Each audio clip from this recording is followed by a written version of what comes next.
starts right now. Right now at 6 o'clock, a dangerous storm system is hitting the deep south. A number of states, including Alabama and Mississippi, are in the middle of it as we speak, and this same system is moving our way soon. That's right. You're taking a look at video of a thunderstorm in Alabama. Meteorologists think that storm could have caused a tornado. Let's get right to Chief Meteorologist Laney Pope. Laney, what are you expecting tomorrow here?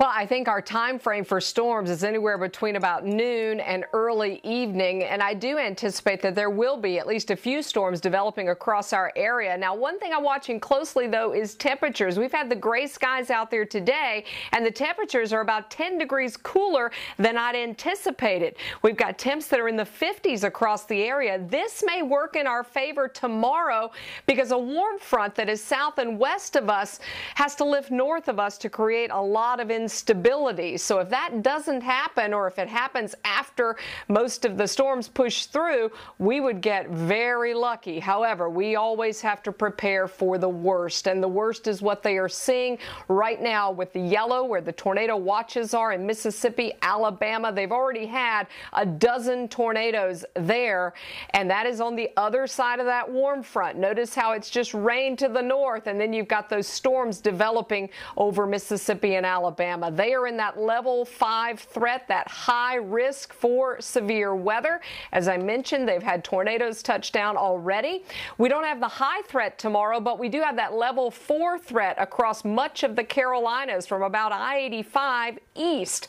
And yes, that moderate zone is where you typically get widespread severe storms, strong tornadoes, EF2 or higher, and widespread wind damage. So we definitely have to watch out for this, especially in our easternmost counties, but even across much of the Triad, there is the potential for some severe weather that could create damaging winds and even the possibility of an isolated tornado. So we're going to break this down for you. We'll go through the mountains, the foothills, and the Triad, and what you should prepare for coming up.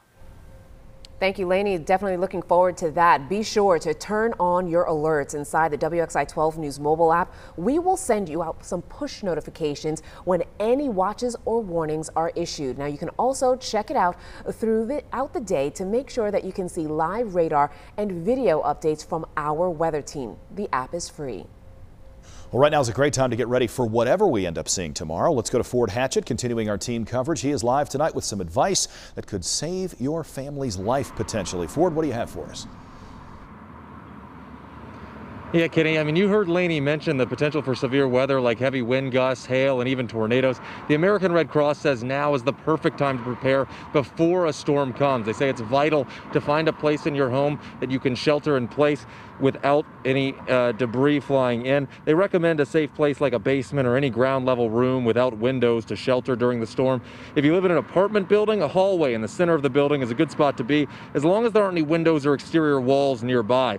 And it's important to understand the difference between a tornado watch and a tornado warning. A watch means a tornado is possible, while a tornado warning means a tornado is already occurring or will soon occur. The average person has only about 11 minutes from a warning notice until the storm arrives, so it's best to go to your safe place immediately upon receiving the warning and not come out until that warning is lifted. The Greater Carolinas Red Cross Community Preparedness Lead, David Wilson, says during the day you can look for visual cues that a storm might be near, like green skies, but at night you're going to have to rely on audio cues, like sounds that resemble a train or jet engines. It's just a steady roar that's coming, getting louder and louder, meaning it's coming towards you. And just make sure if you wake up in the middle of the night, you're hearing a freight train, is that sound out of place? Are you anywhere near railroad tracks? If you're not, that's not a freight train. And Wilson says that the aftermath of a tornado can leave power outages that last days. So it's important to stockpile up on water and non-perishable food so that you're all set in case of an extended outage. In Greensboro, Fort Hatchett, WXII 12 News. Ford, thank you. We've heard from quite a few folks asking through one mechanism or another what to do if you live in a mobile home. The best thing to do is make a plan right now to find shelter somewhere else. Mobile homes are generally not designed to withstand the force of a tornado or even strong winds. If you don't have time to find a safe place before the storm, get out of your mobile home, lie down in the lowest lying area near you like a ditch, and cover your head with your hands, or pillows work well also. Tomorrow will be a remote learning day for all students in Alamance Burlington schools because of the bad weather that we could get. There won't be any grab-and-go meals tomorrow, and all after-school activities are now canceled. Now, Rockingham County Schools has also just announced they will be closed tomorrow as well. There won't be any drive-through vaccinations at the Four Seasons Town Center site tomorrow afternoon. They're going to stop at 11 a.m. because of the weather. Now, you can still get a vaccine inside. If you do have to go there, you can make sure that you go there and make sure you go inside of the mall instead of going through the drive-through, or you can reschedule your appointment.